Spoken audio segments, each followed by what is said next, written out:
welcome to this week's video. As you can see, we're here at my house. Stephen graciously came by the house so we could get our video in for this week. We were pushed for time. One of the main reasons is I spent most of the day yesterday at Speedway Auto Auction down in the Concord area. They had their grand opening yesterday, and I tell you what, it is absolutely amazing. This place that they built, it's a dealer auto auction. And this place is awesome. And Alan Willard is the guy that I deal with at Speedway.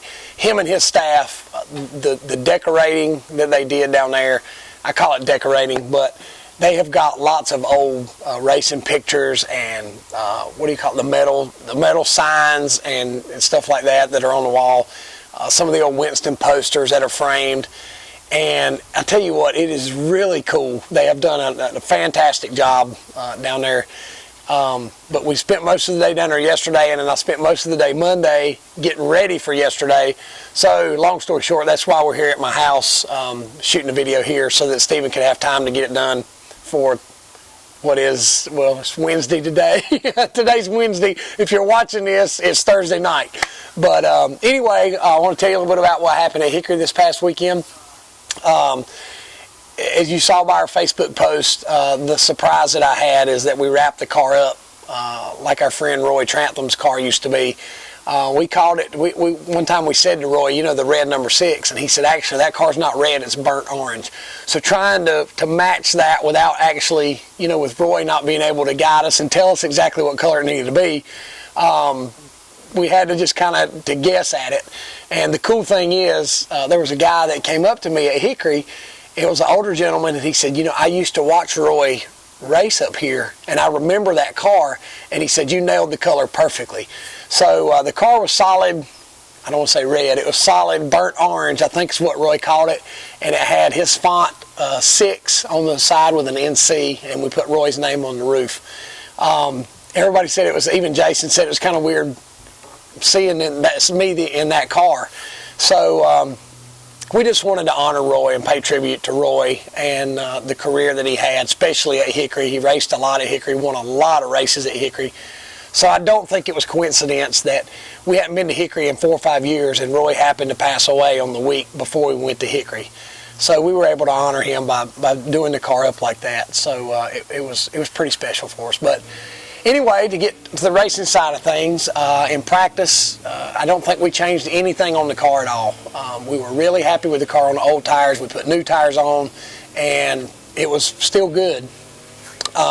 We tweaked on it, made a couple adjustments as far as air pressure and stuff is concerned, and ended up qualifying second. Jason was on the pole, so Myers Brothers front row. It's hard to complain about that. The race got started. I got out front. Josh Nichols, I think, passed me. I passed him back. Tim Brown passed me. I passed him back. Jason passed me. I passed him back. There was more passing in that race in the first 30 laps than a lot of tracks that we go to regularly. So Hickory has always been known to put on great racing, side-by-side racing, where a guy can fall back and run hard, and then a guy may get out front and use his stuff up and he fall back. I think that not the last tour race, but the next to last tour race we had there for the Welland Southern Modified Tour, we went 150 laps with no caution and had, I don't know how many leaders and how many lead changes. This past Saturday night, correct me if I'm wrong, Stephen may know, I think there was 18 lead changes among, I think, 6 cars. Excuse me. So if you can imagine, it was that exciting of a race. And Stephen even said he would go to turn 3 and 4 and get some footage. And by the time he got back down to 1 and 2, the leader had already changed again. So if you can imagine, it was that good a race. But we would go back and forth and back and forth. And there was some confusion. There was a little bit of discrepancy. Without getting into too much detail, Stephen's probably, he thinks that's funny because knowing me, I never cut it short on details, but the rule book stated, and some of the meetings that we had, was that you had to do a mandatory pit stop between laps 10 and 100. They changed some of that back and forth because I do know that this was changed. They said you had to do your mandatory pit stop. You had to jack the car up to where at least one tire cleared the asphalt. I knew they did away with that. And I do know this. You had to make a mandatory pit stop. That's no question. You did not have to jack it up, but you did have to go in your box and make a complete stop. We thought that the rule was that you had to do it before lap 100. The way it was worded in the driver's meeting, which was very unclear, it was too much gray area there. I could see where somebody would read it one way and then another person would read it another. What was said in the driver's meeting is, you can pit anytime you want to, but you cannot get a tire after lap 100. Knowing what I knew leading up to that, I thought that meant you had to make your mandatory pit stop before lap 100, and then you could come in after that if you wanted to. The only ironic thing is, or I guess the puzzling thing to me was, there was only 2 cars that saw it one way, and me and 12 or 13 other cars saw it another way. So just to give you some details about what happened, around lap 80 or so, me and my guys were talking about it on the radio that we're going to have to make a green flag pit stop if we don't get a caution. So lap 96, I think it was, I came in, jacked it up, put on a right rear, and went right back out. The 4, Jason was right in front of me, and Tim Brown was leading the race at this point. They didn't come in before lap 100, so I make up all the positions on everybody that I need to make positions up on. I get within about 8 or 10 car lengths of Jason, and in my mind, they didn't come in before lap 100, so they're going to be penalized 2 laps. If we finish where we are, we win the race. And I even told my guys on the radio, I said, guys, we're in position here. If we finish right here, we win. So the race is over. Jason pulls up, and I pull behind him.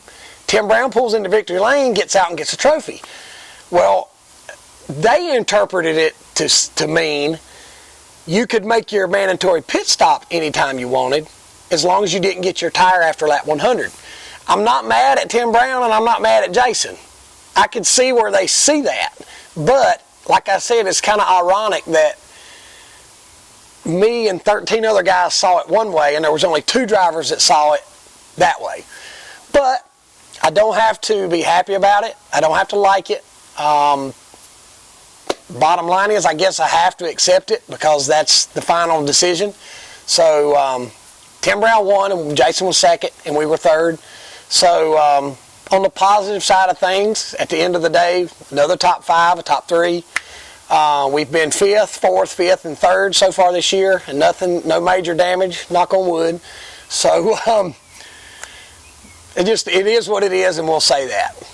As my official statement is that we're very frustrated with the outcome of the event, and that's kind of the way I feel about it. It is what it is, and we'll move on down the road. Speaking of moving on down the road, we have our second race? Third race of the year for the NASCAR Well and Southern Modified Tour. We're at Caraway again this weekend. Kind of excited about going back to Caraway. If we can qualify closer to the front and not be 16th this time, we may have a shot to win the race. So we're going back with basically the same thing we had. We had an awesome car at Hickory, and we took basically the same setup to Hickory as we had at Caraway. So right now the car seems to be balanced really good. It seems to be running really good. So we're looking forward to Caraway this weekend. We're hoping that the rain's going to stay away. It's a beautiful day today. It's funny because I see the camera shaking just a little bit. I think Stephen's getting cold, but it is chilly. But I think they're calling for rain on Friday and a chance on Saturday. So I hope we're going to keep that away for a little while so that we can get some good racing in this weekend. I want to thank my sponsors, of course, Citrus Safe, Barbecue Grill Cleaner, Adams Towing, Speedway Auto Auction of Charlotte. All the guys that maybe not main sponsors but do help out. RE Radios, Kevin Hughes and those guys, they do a tremendous job for us. Anything I need for radios, he's always there for me. Pro System Brakes. John at Cleanup Supply, he mainly helps me at Bowman Gray, but he still helps me a little bit on the tour. I'm just, like I said, I'm looking forward to this weekend. I'm hoping that we're going to back up the performances we've had and improve on those. And, just like Roy used to tell us, he said, if you go to the racetrack and finish second 5 times in a row, if you go back with that same setup and expect anything but second, you're a fool.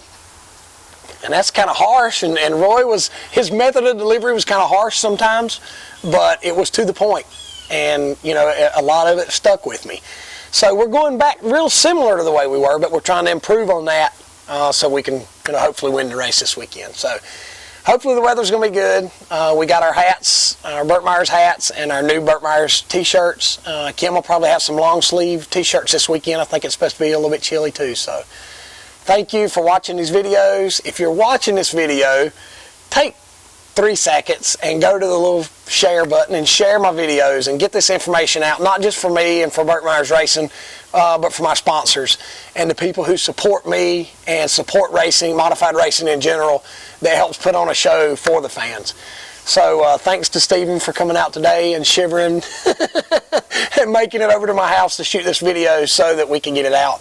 I don't know how many people saw my post. Our website is under construction, right, Stephen?